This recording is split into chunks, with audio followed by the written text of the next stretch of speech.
Hi, ഞാൻ Zayed Payyanur, സൈക്കോളജിസ്റ്റാണ്.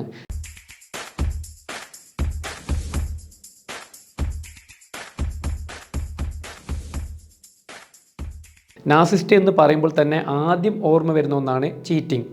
അതെ, narcissist ആയാൽ ചീറ്റ് ചെയ്യും. ആ ചീറ്റ് ചെയ്യുന്നത് പല രീതിയിലുണ്ട്. ഇന്ന് പറയാൻ പോകുന്നത് മെസ്സേജിങ്ങിലൂടെ, ചാറ്റിങ്ങിലൂടെ എങ്ങനെ ചീറ്റ് ചെയ്യും എന്നുള്ളതാണ്. അപ്പം നാർസിസ്റ്റ് ആദ്യം തന്നെ ചെയ്യുന്നൊരു ഏർപ്പാടാണ് ലവ് ബോംബിങ്. അതായത് മെസ്സേജിങ്ങിലൂടെ ലവ് ബോംബിങ്, അമിതമായ സ്നേഹപ്രകടനം കാണിക്കും. ഈ സ്നേഹപ്രകടനത്തിലൂടെയാണ് അവർ തൻ്റെ ഇരയെ തന്നോട് അടുപ്പിക്കുന്നത്. വല്ലാത്തൊരു ആകർഷണം ആദ്യം തന്നെ ഉണ്ടാക്കാൻ അവർക്ക് പറ്റും. സാധാരണ ഒരു വ്യക്തി ഒരാളോട് സൗഹൃദമുണ്ടാക്കുന്നത് ഒരുപാട് സമയമെടുത്തിട്ടാണ്. ഇവരങ്ങനെയല്ല, ചുരുങ്ങിയ ദിവസം കൊണ്ട് തന്നെ വളരെയധികം അടുപ്പമുണ്ടാക്കും. അവർ ആ സമയത്ത് പറയുന്ന ഡയലോഗുകൾ ഇങ്ങനെയൊക്കെ ആയിരിക്കും: നിന്നെ കണ്ടുമുട്ടാത്തത്, ഇതുവരെ കണ്ടുമുട്ടാത്തത് എൻ്റെ നഷ്ടമാണ്. നിന്നെപ്പോലെ ഇങ്ങനെയുള്ള ഇത്ര നല്ലൊരു വ്യക്തിയെ ഞാൻ കണ്ടിട്ടേ ഇല്ല. മാത്രവുമല്ല, നീ നഷ്ടപ്പെട്ടാൽ അതെനിക്ക് ചിന്തിക്കാൻ പോലും പറ്റൂല. എന്നെ ഇത്രയധികം, ഈ കാലയളവിൽ എന്നെ ഇത്രയും മനസ്സിലാക്കിയ ഒരാളെ പോലും വേറെ ഇല്ല. നീ മാത്രമേ എന്നെ ഇത്രയും ഡീപ്പായിട്ട് മനസ്സിലാക്കിയിട്ടുള്ളൂ. ഇങ്ങനെയൊക്കെ പറയും. ഇതൊക്കെ പറയുന്ന സമയത്ത് നമുക്ക് തോന്നും ശരിയാണ്, ശരി എന്ന് തോന്നും. മാത്രവുമല്ല, കുറച്ച് കഴിയുമ്പോൾ തന്നെ അവരുടെ പേഴ്സണൽ സീക്രട്ട്, അവരുടെ ജീവിതത്തിലെ സീക്രട്ടായ പല കാര്യങ്ങളും നമ്മോട് ഷെയർ ചെയ്യും. ഈ സീക്രട്ടിൽ അവർക്കറിയാം എന്തൊക്കെ ഷെയർ ചെയ്യണം, എന്തൊക്കെ ഷെയർ ചെയ്യണ്ട, എന്തൊക്കെ ഷെയർ ചെയ്താൽ ഉപകാരമാവും, എന്തൊക്കെ ഷെയർ ചെയ്താൽ ഉപദ്രവമാവും. ഇതൊക്കെ അവർക്ക് നന്നായിട്ടറിയും. അവർ ഷെയർ ചെയ്യും. അപ്പോൾ നമുക്ക് തോന്നും അവരുടെ ജീവിതത്തിലെ എല്ലാ കാര്യങ്ങളും നമ്മോട് ഷെയർ ചെയ്യുന്നുണ്ട്, അത്രയധികം അടുപ്പമുണ്ട് എന്ന്. മാത്രവുമല്ല, കുറച്ച് കഴിയുമ്പോൾ അവരെന്ത് ചെയ്യും? അവർ അടുപ്പം സൃഷ്ടിക്കാൻ വേണ്ടിയിട്ട് 24/7 എന്ന് പറയുന്ന പോലെ ഫുൾ ടൈം അവൈലബിൾ ആവും. ഏത് സമയത്ത് നിങ്ങൾ വിളിച്ചാലും അവരെ കിട്ടും. എപ്പോഴും ഫോൺ എടുക്കും. മാത്രവുമല്ല, ഇടയ്ക്കിടയ്ക്ക് നമ്മളെ കാര്യങ്ങൾ അന്വേഷിച്ചു കൊണ്ടേയിരിക്കും. നമുക്ക് എന്തെങ്കിലും സപ്പോർട്ടോ സഹായം വേണമെന്ന് ചോദിക്കും. മാത്രവുമല്ല, ഇവരെവിടെയെങ്കിലും പോകുന്നുണ്ടെങ്കിൽ അതിൻ്റെ പിക്ചർ സൈഡ് നമുക്ക് അയച്ചു തരും. ഞാൻ ഇന്ന സ്ഥലത്ത് പോയി, ഇവിടെ പോയി. നമുക്ക് തോന്നും ഇയാളുടെ ലോകത്ത് അല്ലെങ്കിൽ ഇവളുടെ ലോകത്ത് ഞാൻ മാത്രമേ ഉള്ളൂ, വേറെ ആരുമില്ല, വേറെ ആരും കാണിക്കൂല. പ്രത്യേകിച്ച് സുഹൃത്തുക്കളുടെ കൂടെ പോവുകയാണെങ്കിൽ പോലും ഒറ്റയ്ക്കെന്നുള്ള പ്രതീതിയായിരിക്കും ഉണ്ടാക്കുക. അല്ലെങ്കിൽ അവർ പറയും ഞാൻ എൻ്റെ സുഹൃത്തുക്കൾ കൂടെയാണ്, പക്ഷേ എനിക്ക് നിന്നെ മിസ് ചെയ്യുന്നുണ്ട്. ഇവരെ കൂടെ പോയാൽ പോലും എനിക്കെന്താവുന്നില്ല, ഒരു കണക്ഷൻ ഉണ്ടാവുന്നില്ല. നീ ഉണ്ടായിരുന്നെങ്കിൽ എത്ര നന്നായിരുന്നേനെ, ഇങ്ങനെയൊക്കെ പറയും. അപ്പം നമുക്ക് തന്നെ ഫീൽ ചെയ്യും ഇയാളുടെ ജീവിതത്തിൽ അല്ലെങ്കിൽ ഇവളുടെ ജീവിതത്തിൽ ഫുൾ ടൈം നമുക്ക് ഉണ്ടാവണം, ഉണ്ടായേ തീരൂ എന്നൊരു ഫീലിംഗ് അവരുണ്ടാക്കും. ഇതാണ് ഒന്നാം ഘട്ടം. ഇനി രണ്ടാം ഘട്ടം എന്ന് പറയുന്നത് മിററിംഗ് ആണ്. മിററിംഗ് എന്ന് പറഞ്ഞാൽ നമുക്കറിയാലോ, നമ്മൾ കണ്ണാടിയിൽ നോക്കിയാൽ എന്തായിരിക്കും കാണുക? നമ്മളെ തന്നെ കാണും. കണ്ണാടി നോക്കി ചിരിച്ചാൽ തിരിച്ച് ചിരി കിട്ടും. കണ്ണാടി നോക്കി എങ്ങനെ കാണിച്ചാലും, നമ്മൾ എത്ര ഭംഗിയായി ഒരുങ്ങിയാലും കണ്ണാടിയിൽ അതേ ഭംഗി കാണും. ഇതേപോലെ തന്നെ ഇവരെന്ത് പറയുന്നു അതിന് തിരിച്ച് അതേ രീതിയിലായിരിക്കും സപ്പോർട്ട് ഉണ്ടാവുക. അതായത് എനിക്ക് ബിരിയാണി വളരെയധികം ഇഷ്ടമാണെന്ന് പറഞ്ഞാൽ, നിനക്ക് ബിരിയാണി ഇഷ്ടമാണോ? എനിക്കും ബിരിയാണി വല്ലാത്ത ഇഷ്ടമാണ്. എന്നിട്ട് എന്താ ചെയ്യാന്ന് പറഞ്ഞാൽ, ഇവർ തൊട്ടടുത്ത് എവിടെ നിന്ന് പോയി ബിരിയാണി കഴിക്കുന്നുണ്ടെങ്കിൽ ഞാൻ പാർസൽ കൊണ്ടുവരട്ടെ എന്ന് പറഞ്ഞ് തൊട്ടടുത്തൊക്കെ ഉണ്ടെങ്കിൽ പാർസൽ വരെ കൊണ്ടുതരും, എല്ലാം ചെയ്തു തരും. അതായത് മിററിങ്. നമുക്ക് സത്യം പറഞ്ഞു കഴിഞ്ഞാൽ നമ്മളെ കാണുമ്പോൾ ഇവരെ കാണുന്നത് നമ്മളെ കാണുന്ന ഒരുപോലെ ആയിരിക്കും. അപ്പം നമുക്ക് സോൾമേറ്റ്, നമ്മുടെ ആത്മാർത്ഥമായ പ്രണയിക്കുന്ന ആളെ കണ്ടെത്തി എന്നൊരു ചിന്ത വരും. അപ്പോൾ ആ ഒരു എക്സൈറ്റ്മെൻ്റ് ഇല്ലേ, ആ ഒരു എക്സൈറ്റ്മെൻറ്റ് പീക്ക് ലെവലിൽ നിൽക്കുമ്പോൾ സ്വാഭാവികമായിട്ടും അയാളെ അല്ലെങ്കിൽ അവളെ മിസ്സ് ചെയ്യുക, നഷ്ടപ്പെടുത്തുക എന്നുള്ളത് നമുക്ക് ചിന്തിക്കാനും കൂടി പറ്റൂല. ചുരുങ്ങിയ സമയത്തിൻ്റെ ഉള്ളിൽ ഈ രണ്ട് ഘട്ടം കഴിഞ്ഞിരിക്കും. അതായത് ലവ് ബോംബിങ്ങും മിററിങ്ങും. ഈ സമയത്ത് നമ്മളെ സ്നേഹത്തിൻ്റെ ഒരു പരകോടിയിൽ ഇവരെത്തിക്കും. ഒരു ലവിൻ്റെ, അതായത് നമുക്ക് നമ്മളെ ജീവിതത്തിൽ വേറൊന്നും വേണ്ട, നമുക്ക് ഇത് മതി, ഇത് മാത്രം മതി, ഇതില്ലാതെ എനിക്ക് ജീവിക്കാൻ പറ്റില്ല, ഇതില്ലാതെ വേറെ എന്തുണ്ടായിട്ടും കാര്യമില്ല, ഇത് മാത്രമാണ് വലുത് എന്നൊരു പ്രതീതി. ഇദ്ദേഹത്തിൻ്റെ അല്ലെങ്കിൽ ഇവരുടെ സ്നേഹം അത് നഷ്ടപ്പെടുത്തുക എന്നുള്ളത് ആത്മഹത്യക്ക് തുല്യമാണ്. അതുകൊണ്ട് ഒരിക്കലും ഞാൻ നഷ്ടപ്പെടുത്തൂല എന്ന് തോന്നുന്ന ഒരവസ്ഥ ആർക്കുണ്ടാക്കും? ഇരക്കുണ്ടാക്കും. ഈ രണ്ട് ഘട്ടം കഴിഞ്ഞാൽ അവർക്കൊരു കാര്യം മനസ്സിലായി, നിങ്ങൾ അവരോട് അത്രയും അറ്റാച്ച്മെൻ്റായി, ഒരു പെർഫെക്റ്റ് പാർട്ട്ണർ എന്നുള്ള രീതിയിൽ അറ്റാച്ച്ഡ് ആയി എന്നവർക്ക് ബോധ്യപ്പെടും. അപ്പം അങ്ങനെ ബോധ്യപ്പെട്ട് കഴിഞ്ഞാൽ പിന്നെ പരീക്ഷണങ്ങളുടെ ഘട്ടമാണ്. അതായത് നിങ്ങളവരെ പരീക്ഷിക്കും. മാത്രവുമല്ല, കുറച്ചും കൂടി തിക്ക് ലെവലിൽ, ഒരിക്കലും വിട്ടുപോകാൻ പറ്റാത്ത രീതിയിൽ അഡിക്റ്റീവ് ലെവലാക്കാൻ വേണ്ടിയിട്ടുള്ള ഡാർക്ക് സൈക്കോളജിക്കൽ തന്ത്രം ഇവിടെ പയറ്റും. അതായത് ഇനി ഇതുവരെ കണ്ടിട്ടുള്ളത് ഡയറക്റ്റ് നല്ല അടിപൊളിയായിട്ടുള്ള സാധനമാണെങ്കിൽ, ഇനി കുറച്ചും കൂടി നമുക്ക് പണി തരുന്ന രീതിയിലുള്ള ഒരു അറ്റാച്ച്മെൻറ്റ് ഡാർക്ക് സൈക്കോളജിക്കൽ മെത്തേഡായിരിക്കും ഉപയോഗിക്കാം. അതിൽപ്പെട്ടതാണ് സൈലൻറ്റ് ട്രീറ്റ്മെൻറ്റ്. അതായത് നേരത്തെ ഞാൻ പറഞ്ഞു 24/7 ഫുൾ ടൈം അവർ അവൈലബിൾ ആയിരിക്കും. അങ്ങനെയുള്ള ഒരു വ്യക്തി 2-3 ദിവസം നമ്മുടെ മെസ്സേജ് കാണുന്നു, റിപ്ലൈ തരുന്നില്ല. ബ്ലൂ ടിക്കൊക്കെ ഉണ്ട്, ഓൺലൈനിലുണ്ട്, പക്ഷേ നോ റീപ്ലൈ. അപ്പം നമുക്ക് ആകെ ഒരു വിഷമാവും. എന്താ സംഭവിച്ചത്, എന്ത് പറ്റി. വീണ്ടും നമ്മൾ വിളിച്ചുകൊണ്ടിരിക്കും, മെസ്സേജ് അയച്ചുകൊണ്ടിരിക്കും, നോ റീപ്ലൈ, ഒരു തരത്തിലും റെസ്പോൺസ് ഉണ്ടാവില്ല. അപ്പം നമുക്ക് ആവലാതി കയറും, വല്ലാത്തൊരു ആൻസൈറ്റി, നമുക്ക് ആരോടും സംസാരിക്കാൻ പറ്റില്ല, നമ്മുടെ ഊണും ഉറക്കവും എല്ലാം പോകും. ആകെ ഒരു മൂടിയായ അവസ്ഥ, കുളിക്കാനും തോന്നൂല, കഴിക്കാനും തോന്നൂല, ജോലിക്ക് പോകാനും തോന്നൂല, പഠിക്കാനും തോന്നൂല. അങ്ങനെയുള്ള ഒരു അവസ്ഥ സംജാതമാവും. ഇങ്ങനെയുള്ളൊരു സാഹചര്യത്തിൽ 2-3 ദിവസം കഴിഞ്ഞോ കുറച്ച് കഴിഞ്ഞിട്ട് അവർ മെസ്സേജ് ഇങ്ങോട്ട് അയക്കും, എന്ത് പറ്റി, സുഖമാണോ എന്നൊക്കെ ചോദിച്ചിട്ട്. അപ്പോൾ നമുക്കൊരു അത്ഭുതമാവും. കാരണം ഇയാൾ എന്തുകൊണ്ട് സംസാരിക്കാത്തതെന്നുള്ളതൊരു ഐഡിയ പോലും കിട്ടൂല. അപ്പോൾ അവർ ഇതുവരെ ഒന്നും നടക്കാത്തതുപോലെ സംസാരിക്കും, തിരക്കായി എന്നൊക്കെ പറഞ്ഞിട്ട് ഒഴിഞ്ഞു മാറും.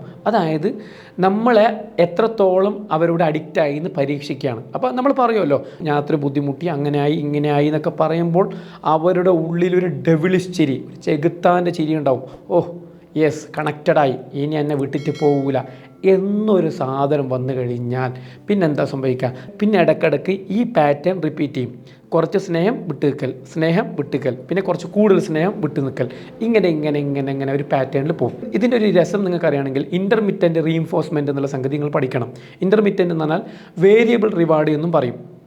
അതായത് ഞാനൊരു എക്സാമ്പിൾ പറയുകയാണ്. ഞാനൊരു രക്ഷിതാവാണ്. ഞാൻ എപ്പോഴും വീട്ടിൽ വരുമ്പോൾ എല്ലാ ദിവസവും എൻ്റെ കുട്ടിക്ക് ചോക്ലേറ്റ് കൊടുക്കുന്നു, എല്ലാ ദിവസവും, അതും ഒരേ ചോക്ലേറ്റ് തന്നെ. എന്നാൽ മറ്റൊരു രക്ഷിതാവ് തൻ്റെ വീട്ടിലേക്ക് വരുമ്പോൾ ഒരു ദിവസം ചോക്ലേറ്റ് കൊടുക്കും, പിറ്റേ ദിവസം മൈൻഡ് ചെയ്യൂല, പിറ്റേ ദിവസം തെറി വിളിക്കും, പിറ്റേ ദിവസം വീണ്ടും ചോക്ലേറ്റ് കൊടുക്കും. അങ്ങനെയുള്ളൊരു പാറ്റേൺ. അതായത് കറക്റ്റ് എല്ലാ ദിവസവും കൊടുക്കൂല. ഇവിടെ ഞാൻ എല്ലാ ദിവസവും കൊടുക്കും, മറ്റേ രക്ഷിതാവ് ഇടയ്ക്കിടയ്ക്ക് കൊടുക്കും. ഇതിൽ ഏത് കുട്ടിക്കാണ് ഒരു ആക്രാന്തം ഉണ്ടാവുക, അല്ലെങ്കിൽ കുറച്ചും കൂടി ആകാംക്ഷയോടെ കാത്തിരിക്കുക? ഒരു സംശയവും വേണ്ട, രണ്ടാമത്തത് അതാണ് വേരിയബിൾ റിവാർഡ്. എപ്പോഴെങ്കിലും കിട്ടുന്നതിനോട് നമുക്ക് വല്ലാത്തൊരു അഡിക്ഷൻ ഉണ്ടാവും. അതുകൊണ്ടാണ് പല കാര്യങ്ങളും ഞാൻ മുമ്പ് പറഞ്ഞിട്ടുണ്ട്, മീൻ പിടുത്തം അഡിക്ഷൻ ആവും. കാരണം മീൻ പിടിക്കാൻ പോയ ഒരു വ്യക്തിക്ക് എപ്പോഴും നല്ല മീൻ കിട്ടണമെന്നില്ല, വലിയ മീൻ കിട്ടണമെന്നില്ല, ചിലപ്പോൾ ഒന്നും കിട്ടാത്ത അവസ്ഥ ഉണ്ടാവാം. അതേപോലെ ചൂതാട്ടം, അതേപോലെ ലോട്ടറി എടുക്കുന്ന ആൾക്കാർക്ക് ചിലപ്പോൾ ഒന്നും കിട്ടണമെന്നില്ല, ചിലപ്പോൾ 5000 കിട്ടും, ചിലപ്പോൾ കുറച്ച് കൂടുതൽ കിട്ടും. അപ്പോൾ കിട്ടും എന്നുള്ള പ്രതീക്ഷ, സ്നേഹം കൂടുതൽ കിട്ടുമെന്നുള്ള പ്രതീക്ഷയും അത് കിട്ടാനുള്ള വ്യഗ്രതയും താല്പര്യവും നമ്മൾ ആ ബന്ധത്തിൽ കൂടുതൽ അഡിക്റ്റാക്കി മാറ്റും. ഞാനിപ്പോൾ കാണുന്നൊരു കാഴ്ചയും കൂടി പറയാം കൂട്ടത്തിൽ. ഇൻസ്റ്റാഗ്രാമിലെ പല ആൾക്കാരും, പല ലൈഫ് കോച്ച് എന്ന് പറയുന്ന ആൾക്കാരും ഇത്തരം ഡാർക്ക് സൈക്കോളജിയാണ് പഠിപ്പിക്കുന്നത്. അത് ബന്ധം തകർക്കുന്ന ഇത്തരം നാസിസ്റ്റുകളെ വളർത്തുന്ന ഒരു കാര്യം കൂടിയാണ് എന്ന് ഇവിടെ ഓർമ്മപ്പെടുത്തുന്നു. ഏതുമാവട്ടെ, ഈ 3-ാം ഘട്ടത്തിൽ ഒരു അഡിക്റ്റാക്കി കഴിഞ്ഞാൽ പിന്നെ 4-ാം ഘട്ടം എന്ന് പറയുന്നത് ഫ്യൂച്ചർ ടെല്ലിംഗ് ആണ്. അതായത് ഭാവി പ്രവചനമാണ്. അങ്ങനെ പറഞ്ഞു കഴിഞ്ഞാൽ നിങ്ങൾക്ക് മനസ്സിലാവില്ലെങ്കിൽ സിമ്പിളായിട്ട് പറയാം. നമുക്ക് അടുത്ത വർഷം ഹിമാലയത്തിൽ പോകണ്ടേ, നമുക്ക് ഒരുമിച്ച് പോകാം. അപ്പോൾ നമ്മൾ കല്യാണം കഴിഞ്ഞാൽ ആദ്യത്തെ കുട്ടിക്ക് എന്ത് പേരിടും? ഫ്യൂച്ചറിൽ നമ്മൾ ആഗ്രഹിക്കുന്ന കാര്യങ്ങൾ ഇടയ്ക്കിടയ്ക്ക് ഇങ്ങനെ പറയും. മാത്രമല്ല ഈ സമയത്ത് നമ്മൾ മുമ്പ് പറഞ്ഞ നിസാരമായ കാര്യങ്ങളും കൂടി അവർ പെരുപ്പിച്ച് പറയും.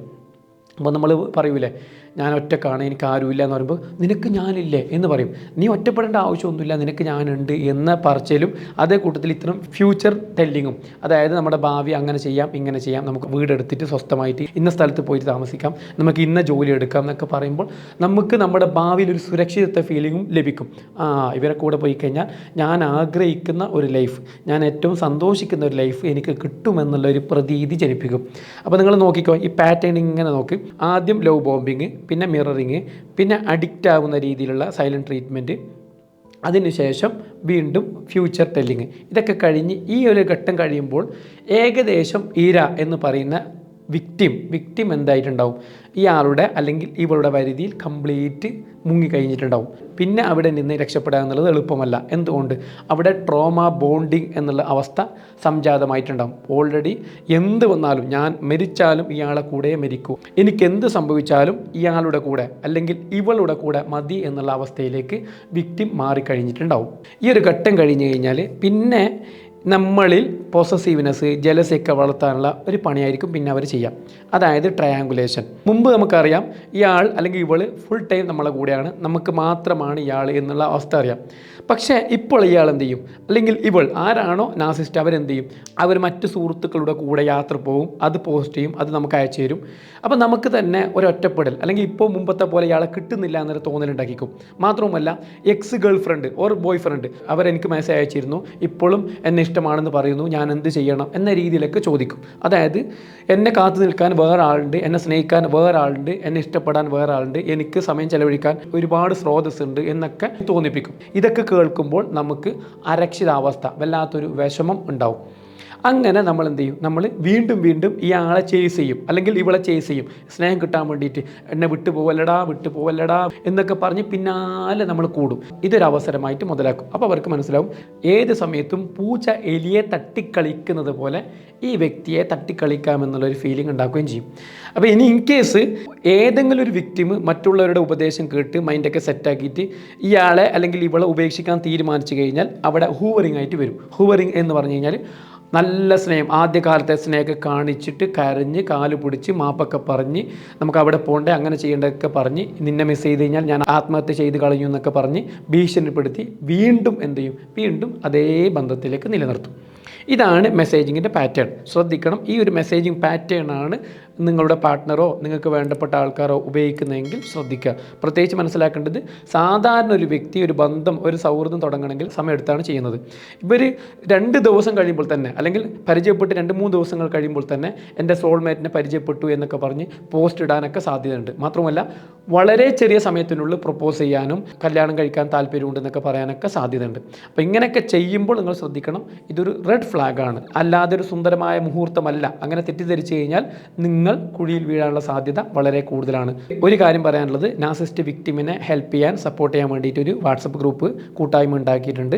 താല്പര്യമുള്ളവർക്ക് ഈ നമ്പറിൽ ബന്ധപ്പെടാം. വീണ്ടും കാണാം. നന്ദി.